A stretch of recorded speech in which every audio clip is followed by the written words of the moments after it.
అలాగే ఆలుగడ్డలు అయితే ఉడకబెట్టుకున్నాను, క్యారెట్ తురిమాను, ఉల్లిపాయ పచ్చిమిర్చి, అల్లం పేస్ట్, గరం మసాలా, ఉప్పు, శనగపిండి బైండింగ్ కోసం శనగపిండి వాడుతున్నాం, అలాగే మిరియాల పౌడర్. అయితే ఇప్పుడు ఆలు వేసుకుంటాము. ముందు ఫస్ట్ ఆలు అయితే వేసుకుందాము.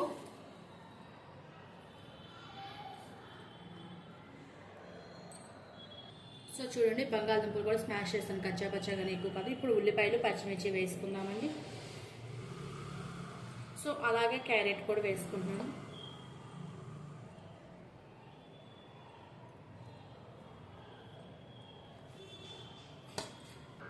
సో అల్లం పేస్ట్ కూడా వేసుకుందాము, గరం మసాలా, సాల్ట్ తగినంత.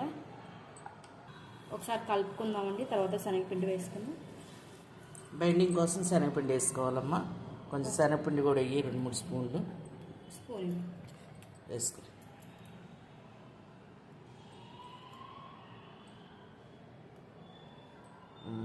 సరిపోతుంది కదా?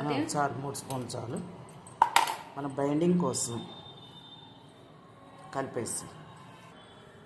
సో కొంచెం కారం కూడా వేసుకుందామండి.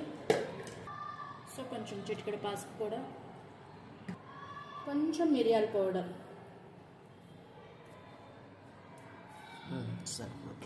సో చూడండి, కొంచెం కొత్తిమీర కూడా వేసుకున్నాను నేనైతే. అత్తయ్య గారు అయితే చేస్తున్నారు. అత్తయ్య చూపించు. సో ఇలా చిన్న చిన్నవి మీడియం సైజులో చేస్తున్నాము.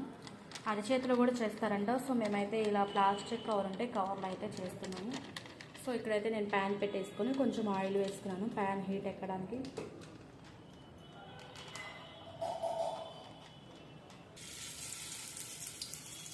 పిల్లలకి ఈవినింగ్ స్నాక్స్కి బాగా ఇష్టంగా తింటారు. సో చూడండి, కాలుతున్నాయి కదా, కొంచెం మనం లైట్ గోల్డ్ కలర్ రావాలి అత్తయ్య. ఆయిల్ ఏమైనా వేయాలి కొంచెం? చుట్టూతో వేసుకుంటే వాటికి సరిపోతుందమ్మా. ఓకే, ఇప్పుడు ప్రస్తుతానికైతే ఈ ఆయిల్ సరిపోద్ది. మనం కాలిన తర్వాత చూసి వేసుకుందాం. చూడండి, ఒకవైపు అయితే కాలాయి అత్తయ్య, రెండో వైపు తిరిగేస్తాం కదా. రెండో వైపు కూడా ఇలానే కాలాలా? అవునమ్మా.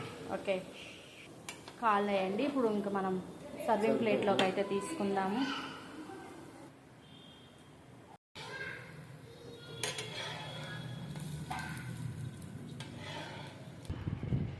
చూడండి, కట్లెట్స్ అయితే అయిపోయినాయి. చాలా స్మూత్గా, చాలా క్రిస్పీగా ఉన్నాయి. దీంట్లోకి మేమైతే టమాటా సాస్ అయితే వేసుకున్నామండి. సో ఫస్ట్ మా పిల్లలు అయితే టేస్ట్ చేస్తారు.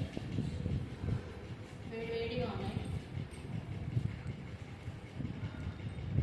ఎలాగున్నాయమ్మా మీల్ మేకర్ కట్లెట్? ఎమ్మీగా ఉన్నాయా?